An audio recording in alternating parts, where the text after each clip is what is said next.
आप 15 दिन तक इनका नियमित रूप से अभ्यास करेंगे तो मैं लिख के दे सकता हूं कि आपका वजन जरूर ही कम होगा, आपका फैट जरूर ही कम होगा।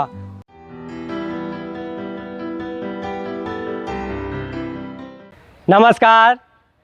Wait loss, obesity, skinny fat, tummy fat या लोअर बेली फैट, आज से ही इन सबको प्रॉब्लम समझना बंद कर दीजिए, क्योंकि आज जो हम प्रोग्राम लेकर आ रहे हैं उस प्रोग्राम को आप 15 दिन तक फॉलो करके अपना वेट कंट्रोल कर सकते हैं, अपना मोटापा घटा सकते हैं। साथ ही साथ आपको अगर जल्दी बेनिफिट चाहिए तो आपको अपनी डाइट कंट्रोल करनी होगी। डाइट गाइडेंस हमने डिस्क्रिप्शन बॉक्स में दे दिया है। हमारा प्रोग्राम शुरू करते हैं हम हमारे पहले आसन या पहली जो कड़ी है योग की, सूर्य नमस्कार के साथ। सूर्य नमस्कार जो कि अपने आप में एक पूरा प्रोग्राम है जिसके 12 के 12 आसन वेट कंट्रोल करने के लिए उपयोगी माने गए हैं। तो आज देखते हैं हम सूर्य नमस्कार किस तरह से हमें करना है। आइए देखिए पोजीशन। मैट पे फ्रंट में हमें खड़े हो जाना है। पंजे दोनों अंदर की ओर रहेंगे। एड़ियों के बीच में 4 इंचेज का गैप रहेगा। दोनों एड़ी के बीच में हमें एंकल के बीच में 4 इंचेज का इस तरह से थोड़ा गैप रखना है और पंजे जो है वो सामने से थोड़े से अंदर की ओर पिजन पोज में हमें अपने पंजों को रखना है पैर के। मैट के फ्रंट में हमें खड़े हो जाना है। फेस सामने, बॉडी एकदम स्ट्रेट। 1, नमस्कार मुद्रा। यहां से सांस लेते हुए हमें अपने दोनों हाथों को ऊपर की ओर लेके जाना है और बैक को थोड़ा सा बेंड करने का हम प्रयास करेंगे। 2,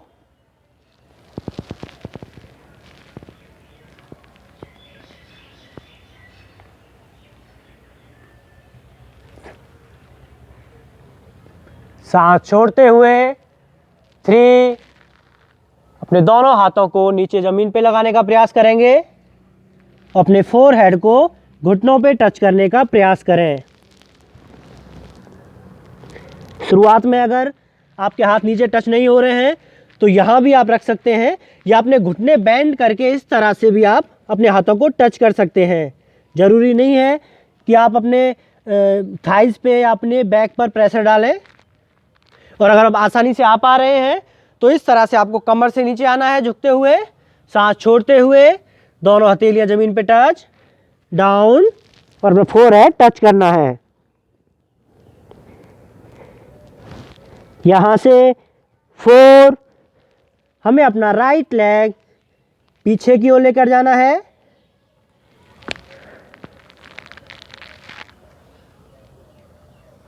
बैक को पूरा स्ट्रेच करेंगे। इस मुद्रा को अश्व संचालन मुद्रा कहते हैं। जिस तरह से हम अश्व संचालन जिस तरह से हम करते हैं उस मुद्रा में हमें अपनी स्थिति बनानी है। बैक को पूरा स्ट्रेच दें, चेस्ट ओपन। 5, फेस सामने, दोनों घुटने सीधे। इसको एडवांस बनाने के लिए हम अपनी कोहनियों को बेंड भी कर सकते हैं इस तरह से। 6, अपने घुटने, पंजे बाहर की ओर, घुटने, चेस्ट और चिन ये हमें ज़मीन पे टच करना है। कमर हमारी ऊपर की ओर रहेगी। बैक पे हमें पूरा स्ट्रेच फील करना है। यहाँ से सांस लेते हुए 7 पोजीशन यानी भुजंग आसन में हमें आना है।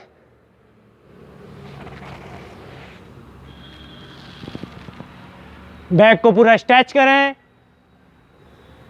अपनी कमर पे स्ट्रेच फील करेंगे। कोहनियां हमें बेंड रखनी है। इस तरह से हमें हाथों को सीधा नहीं करना है। अगर इस तरह हाथ सीधे रहेंगे तो हमारे शोल्डर पे प्रेशर आएगा। हमें कोहनियों को बेंड रखना है। और अपनी नाभि वाले भाग पर खिंचाव महसूस करें। यहाँ से हमें अपने पंजे लॉक करने हैं और 8 पोजीशन अधोमुख श्वान आसन वाली मुद्रा में हमें पहुँचना है। एड़ियाँ ज़मीन पे टच करने का प्रयास करेंगे इस तरह से।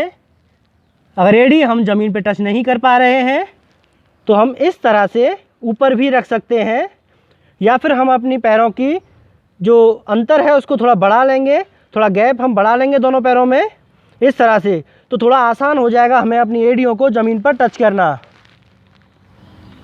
एड़ियों को ज़मीन पर टच करने का प्रयास करेंगे और अपने शोल्डर में, अपने पीठ वाले भाग में पीछे की ओर जो है हमें पुश करते हुए खिंचाव महसूस करना है। 9 पोजीशन।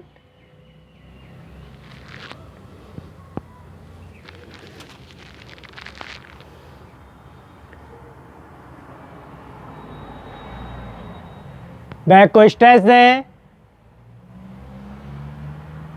पहले सूर्य नमस्कार में हमने राइट लेग को पीछे लेकर जाना है और लेफ़्ट लेग हमारा आगे रहेगा, घुटना बेंड रहेगा लेफ़्ट लेग का।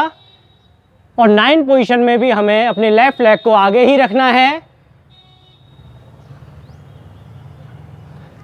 10 हस्तपादासन जो हमारी तीसरी मुद्रा थी, सांस लेते हुए 11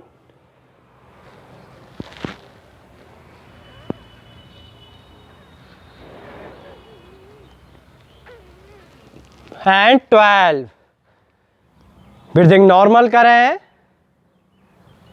रिलैक्स। इस तरह से हमें एक एक मुद्रा, एक एक आसन को ध्यान से देख के स्टेप बाय स्टेप सही पोजीशन के साथ पूरा सूर्य नमस्कार कंप्लीट करना है। ध्यान रखिए, अगर हम ठीक प्रकार से सूर्य नमस्कार को कंप्लीट करते हैं, एक एक आसन को ठीक पोजीशन के साथ कंप्लीट करते हैं, तो हमें उसका ज़्यादा बेनिफिट मिलेगा। एक बार फिर से हम करेंगे, थोड़ा फास्ट करेंगे।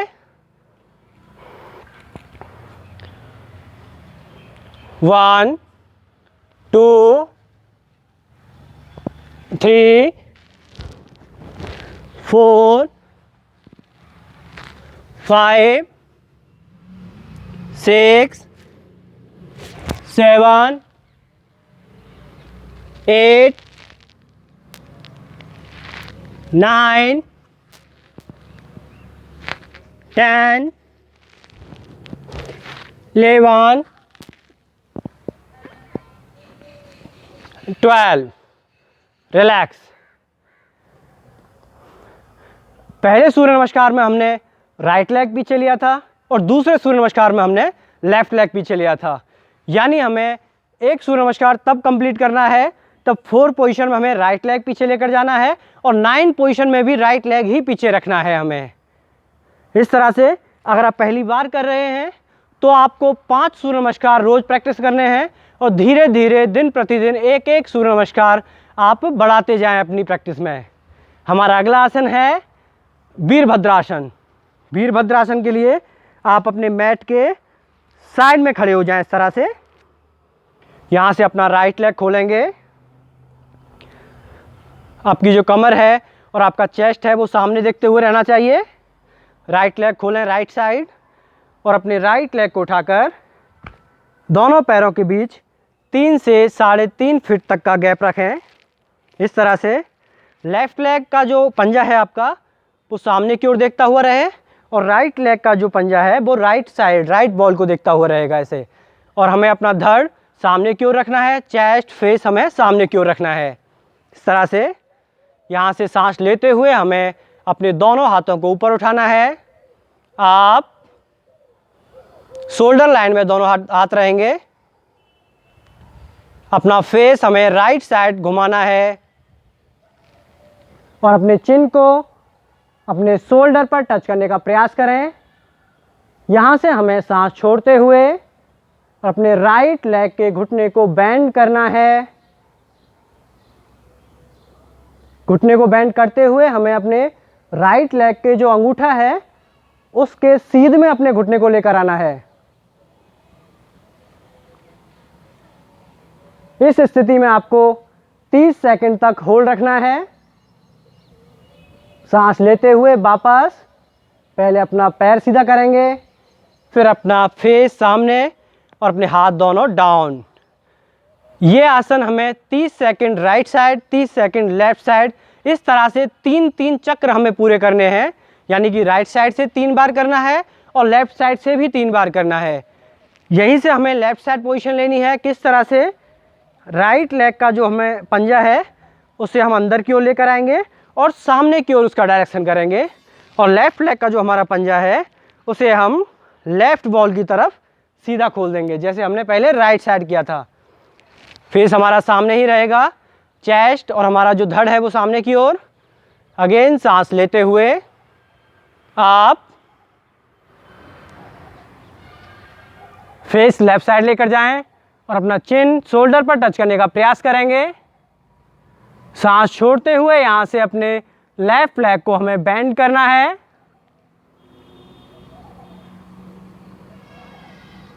इस पोजीशन में हमें होल्ड रखना है 30 सेकेंड। वापस सांस छोड़ते लेते हुए पोजीशन में आएंगे। पहले अपना फेस सीधा करें, फिर अपने दोनों हाथों को रिलैक्स करें।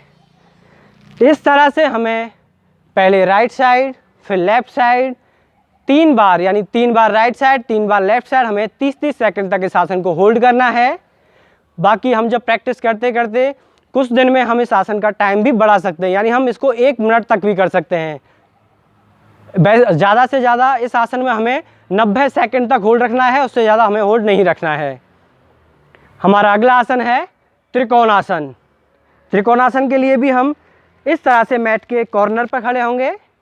हमें अपना राइट लेग खोलना है, राइट साइड, दोनों पैरों के बीच 3 से 3.5 फीट तक का हमें गैप रखना है। बॉडी का बैलेंस बना रहे, इतना ज़्यादा गैप भी नहीं करना कि बॉडी का बैलेंस बिगड़ जाए। बॉडी का बैलेंस बना हुआ रहना चाहिए। वैसे त्रिकोण आसन जो है वो 3 तरह से, यानी 3 वेरिएशन हम उसमें कर सकते हैं।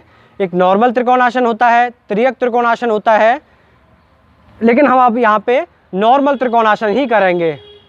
बिगिनर के लिए भी फ़ायदा है कि हम नॉर्मल त्रिकोणासन आसानी से कर पाएंगे। अगर हम ज़्यादा वेरिएशन में जाएंगे, ज़्यादा एडवांस करेंगे, तो बिगिनर सिर्फ उसे देख के ही रह जाएंगे, करेंगे ही नहीं, इसके अभ्यास ही नहीं कर पाएंगे।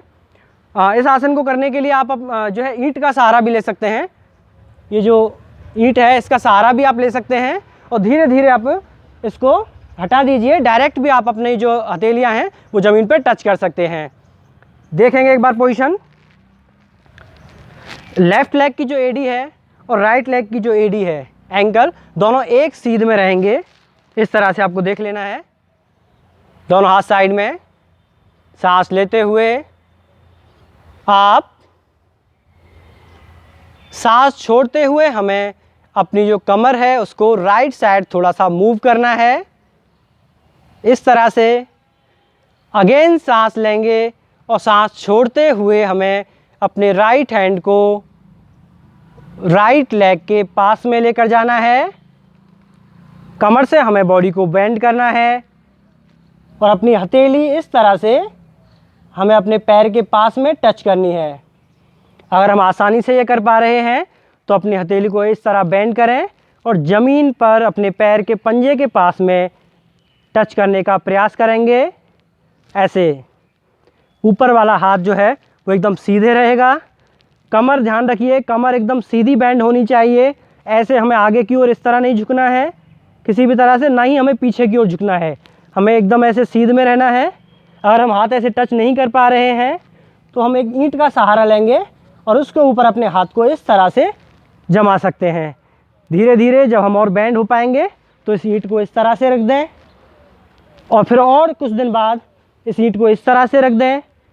और फिर आप जब अच्छे से फ्लेक्सिबल आपकी बॉडी हो जाएगी तो आप सीधे ही अपनी हथेली को ज़मीन पर टच कर पाएंगे। इस तरह से यहाँ से आपको अपने फेस को ऊपर की ओर लेकर जाना है और अपनी चिन शोल्डर से टच करने का प्रयास करेंगे और अपने लेफ्ट हैंड की उंगलियों को देखने का प्रयास करें। इस आसन में आपको 30 सेकंड तक होल्ड रखना है। शुरुआत में आप 15 से 20 सेकंड तक भी होल्ड रख सकते हैं। आसन में से वापस आने के लिए पहले अपना फेस सामने लेकर आएं और फिर अपना फेस नीचे लेकर आएं। धीरे धीरे अपने दोनों हाथों को ऊपर उठाते हुए अपनी शोल्डर लाइन में लेकर आना है। डाउन, रिलैक्स करेंगे। यह आसन भी हमें दोनों साइड से 3-3 बार अभ्यास करना है। यहीं से हम लेफ्ट साइड में जाएंगे तो अपना राइट लेग का जो पंजा है उसे हम सामने की ओर इस तरह से, और लेफ्ट लेग का जो पंजा है उसे हम लेफ्ट साइड लेफ्ट बॉल की तरफ मूव करेंगे। बैलेंस बना के रखें। दोनों पैरों के बीच में इतना ज़्यादा गैप भी ना हो कि आपका बैलेंस बिगड़ जाए। सांस लेते हुए आप लेफ्ट साइड मूव करेंगे कमर, एंड डाउन। यहां भी आप ईंट का सहारा ले सकते हैं। फेस ऊपर की ओर लेकर जाएं और अपने राइट हैंड की उंगलियों को देखने का प्रयास करेंगे। खिंचाव को महसूस करें। ध्यान रखें अपना घुटना आपको सीधा रखना है। अगर घुटना सीधा नहीं हो पा रहा है तो आप अपना ईंट लगा लें हाथ के नीचे। अगर घुटना इस तरह से बैंड हो रहा है ये वाला, तो आप ईंट लगा के अपने घुटने को और इस तरह से ऊपर भी कर सकते हैं। यहां आपको 30 सेकंड तक होल्ड रखना है। आसन में से वापस आएंगे। Down, up and relax. ध्यान रखिए तीनों पोजीशन जो हमने बताई हैं, यानी तीनों आसन जो हमने समझाए हैं, सूर्य नमस्कार, वीरभद्रासन और त्रिकोणासन, तीनों का अभ्यास हमें ठीक पोजीशन के साथ करना है। जरूरी नहीं है कि आप एक दिन में 10 करें, 12 करें, 15 करें, बिल्कुल नहीं करना है। अपनी क्षमता अनुसार आपको इनका अभ्यास करना है।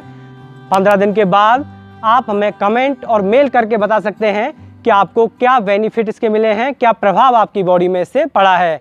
किसी भी तरह के गाइडेंस के लिए आप हमें कमेंट करके और मेल करके जानकारी ले सकते हैं।